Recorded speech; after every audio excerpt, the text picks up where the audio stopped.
এখন আমরা অনুপাত সমানুপাতে যশোর বোর্ড 2024 সালে আসা খ নম্বর প্রশ্নটার সমাধান দেখব। তাহলে শুরু থেকে আবার বলতেছি, যদি ক্রমিক সমানুপাতি বলে তাহলে আমরা এভাবে লিখবো যে অনুপাত আকারে পি অনুপাত কিউ, কিউ অনুপাত আর, মানে যেটা থেকে শুরু হবে প্রথমে পি বসবে, তারপর কিউ শেষ, আবার কিউ থেকে শুরু হবে এভাবে।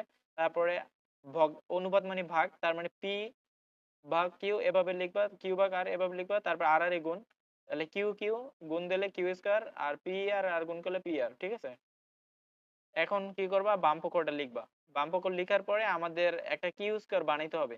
এখানে কিউর মাথায় 8 ছিল, আমাদের স্কয়ার বানাইতে হবে। তাহলে প্রথমে কিউ স্কয়ার দিয়ে নাও। এখন আমাদের 8 মিলাইতে হবে, তাহলে ব্র্যাকেটের বাইরে কত দিলে 8 হবে? 4 দিলে, 4 দুগুণে 8, তার মানে ব্র্যাকেটের বাইরে 4 দিবা।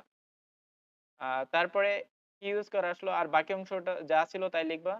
তারপর কিউ স্কয়ারের পরিবর্তে আমরা পি আর লিখবো।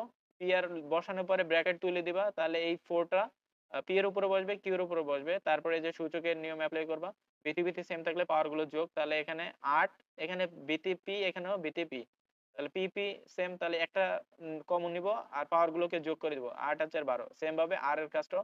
তারপর আমরা পুরো ব্র্যাকেটটা তুলে দিব। এই পি টু দি পাওয়ার 12 আর টু দি পাওয়ার 12 যত জায়গায় অন আছে অত জায়গায় লিখে দিবা। তিন জায়গা এই অনের জায়গাগুলোতে জাস্ট এটা বসাই দিবা। বসানোর পরে দেখো, প্রথমে p to the power 12, p to the power 12 কাটা যাবে, এখানে আর টু দি পাওয়ার 12 থাকবে, আর লাস্টে আর টু দি পাওয়ার 12, আর টু দি পাওয়ার 12 কাটা যাবে, এখানে পি টু দি পাওয়ার 12 থাকবে।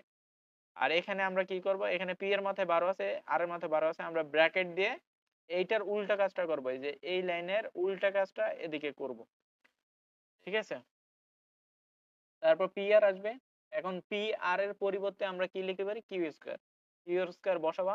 এখন এখানে 2 আছে, এখানে 12, তাহলে পাওয়ার পরে গুণ হয় 24, তারপরে উপরে 24টা কিউ আর নিচে 12টা কিউ, কাটাকাটি গেলে উপরে 12টা কিউ থাকবে, এই যে এটা, এতটুকু ডান পক্ষ।